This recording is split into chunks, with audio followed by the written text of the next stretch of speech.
Hello everyone, welcome to another episode of the Halo Forge Epidemic. I'm Psychoduck with another competitive map feature to share with you all. And today we are looking at a map called Clover by a dude by the name of X2 Sora. And unlike the competitive maps we've been showcasing previously, this is actually a 4v4 map, not a big team battle map.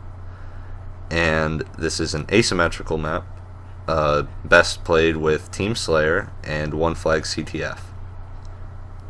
So, Clover has a pretty unique asymmetrical layout with a nice circular design with a sort of ground floor and then an upper level. And the way the two levels of the map are mixed together works out really well. It has some really nice verticality, and the map also uses natural terrain in some really interesting ways. So we are showcasing one flag gameplay today because that's really the standout game type on this map, and unfortunately there aren't as many good asymmetrical 4v4s in Reach as I would like, as many good ones anyways, but this is certainly one of the better ones, so I hope you guys enjoy. Right now what we're looking at is the teleporter exit into red base, and that was the rocket launcher. The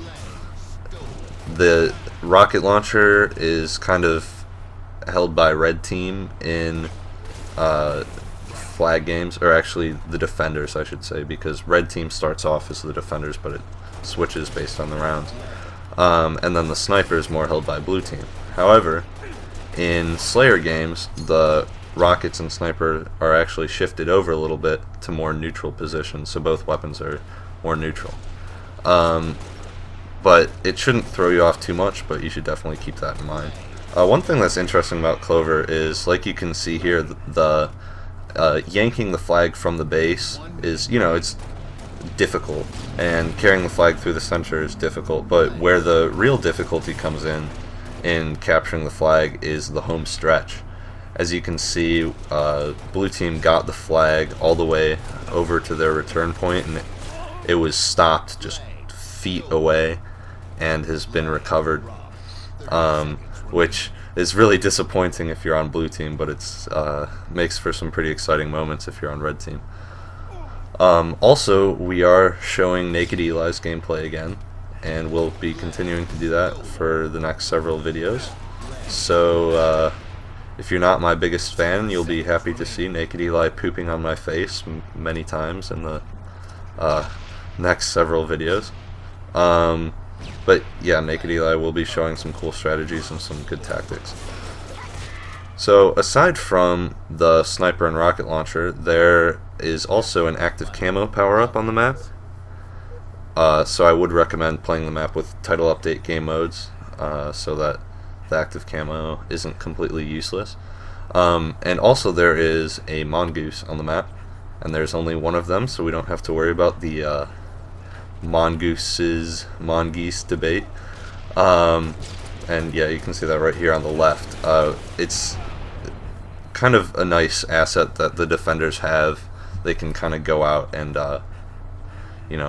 try to really quickly get across the map and hopefully recover their flag with it. Something I think is really interesting about this map is with some of the dilapidated aesthetics, which kind of remind me of Ghost Town in a way. You have these like pillars and whatnot, which act as ways to get up to the upper level from the ground floor. And aside from just having a cool aesthetic, it really factors into gameplay. There's a little jump up right in front of us. It's kind of this block that's sunken into the ground. There's these towers and pillars that are tilted, and actually make for some good cover and some good paths from bottom to top, and that's always interesting. So anyways, here we can kind of see trying to push the flag through the home stretch, and you know, it's like I said, the kind of the most difficult part of the map, or well, part of the flag run, which is kind of interesting. But what's cool is that even if the flag gets reset so close to the return point as it just did, there's still time in a round to capture it anyways, because the map isn't terribly large. And yeah, that just works out really well. So you know, if your flag gets returned or reset really early on in the round, you still have hope and you still have a chance of capturing it. So that's always fun. And you'll see there's a really clutch capture at the end, which I believe is still part of this round, just to prove that it can definitely happen. So here's that you know, slanted pillar like I was talking about earlier. I think that's really interesting. So some other ways to traverse the map, you know, you have that path right through the center, but then there's that teleporter, which is kind of a way to sneak into the base.